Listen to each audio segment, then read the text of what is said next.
What's up guys, it's me Jeremy. Quite often I see a lot of people misusing their teleports, or at the very least not getting the most out of what is honestly a pretty overpowered spell in solo queue. So for you top laners and mid laners, here are my tips and tricks for how to use teleport. Let's get started.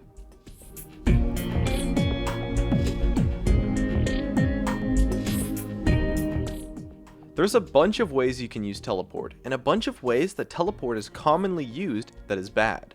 Let's go over how not to teleport first. Definitely the most common way that is a misuse of teleport is teleporting back to lane. I see so many players teleport back to lane 15 minutes into the game, when in reality it's extremely suboptimal to teleport to the lane past the 8-minute marker. So before that it's not really that big of a deal, but after 8 minutes it's really bad to teleport to lane. The only situation where you should be teleporting to lane after 8 minutes is if there's a huge wave piled up. I'm talking 2 to 3 waves worth of creeps, or if you have literally zero chance of making a teleport play in the game because your team is already crushing your opponents, which, let's be honest, almost never happens.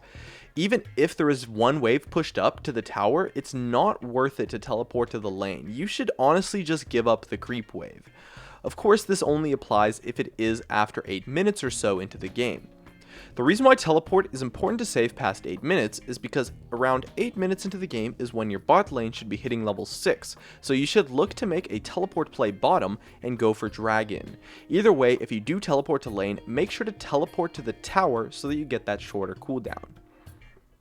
Now for the ways to actually use teleport, one of my favorite ways is by doing kind of a level 1 cheese strategy. You can take wraiths or wolves or golems or something, just a jungle camp, back and then teleport to lane for a massive EXP advantage. Now you can't really do this on all champions, but it's a huge advantage on any champion that can, so it's a great use of teleport. And of course, the best way to teleport is to pull off ganks with it. Both in the jungle and down at the bot lane are going to be your prime locations for ganks, and it's key that you communicate with your team to help set them up.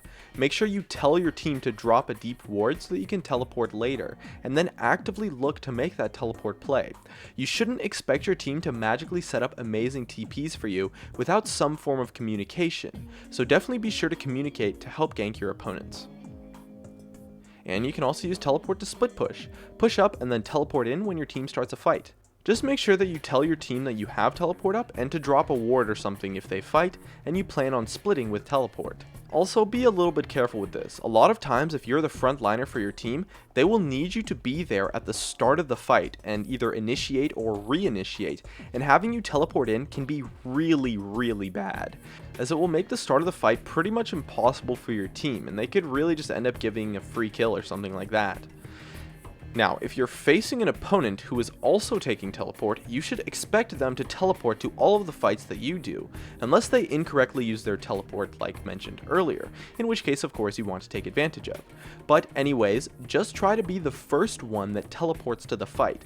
It can often be huge that you make it to the fight even just 1 to 2 seconds before your opponent does, especially if you have crowd control or burst damage. So when fighting and ganking and things like that, make sure that you teleport before your opponent teleports in. In addition, when you are teleporting, make sure you don't teleport directly into the face of your opponents. Instead, you should always try to teleport behind them and get a flank off. Otherwise, they'll likely be able to just run away. The only situation where you can TP into the face of your opponents is if your allies can get them to overextend and bait them into a fight. Teleport takes 3.5 seconds to channel, so it can be enough time to back off if you just do it right in front of their face. And when you do get a flank off, make sure that your team is in position to follow up, or at least wait a little bit in your spot after you teleport for them to catch up to you. Quite often you can pull off an awesome flank, but end up making a really bad play because you rush in 1 versus 3 while your team is still trying to run up and catch up to you. And it kind of goes without saying, but make sure you back up to your tower or at least a bush before teleporting so your lane opponent cannot cancel your teleport, as a teleport that gets unexpectedly cancelled can really bait in your team to a bad fight. And don't forget, there's a lot of weird things you can teleport to. Zack's passive, Jarvan's flag, Thresh's lantern, Rek'Sai's tunnels, things like that are always a possibility for you to teleport to, so keep an eye out and look for your best option. Also, don't be afraid to cancel your teleport if you realize you are teleporting into a bad fight, since you get a significantly lowered cooldown, so it won't be that big of a deal. Anyways, that just about wraps up my tips. My name is Jeremy, and that's it for my video on how to use teleport. If you enjoyed this video, make sure to hit that like button so I can tell, and be sure to check me out over on all the socials, which you can see on your screen. And if you really enjoyed the video, make sure to subscribe for some more awesome content in the future, or check out some of my other videos on your screen as well. And above all else, thank you so much for watching, and I'll see you guys next time.